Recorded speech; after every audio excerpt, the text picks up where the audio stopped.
Dang de gai wari ngai ni kyo che masan ngai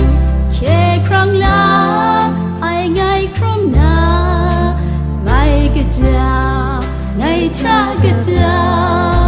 alu ai se gu ge sha nang pe sha ngai kam sham na yin yem le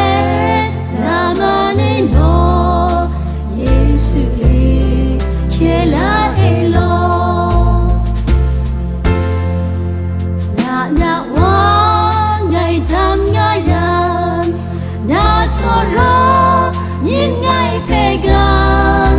na yubat roya sainga Yesu na ga ngay na alu ai sa gugesha nang pesha ngay kam sham na nhìn nyem le na manino Yesu Kela elo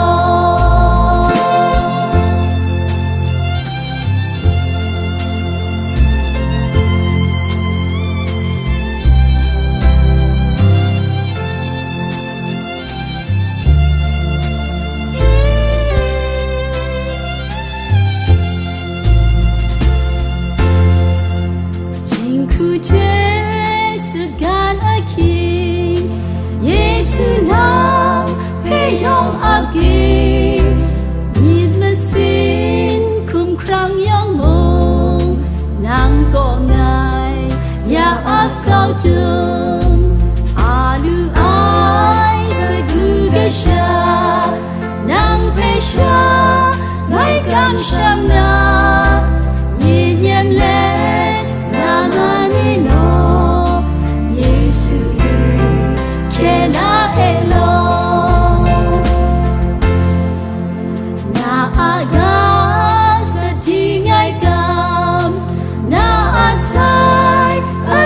Rau kham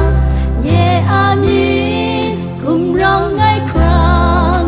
Yesu ko kan si kham nang alu ai sa gu ge sha nang pe sha ngai kam sham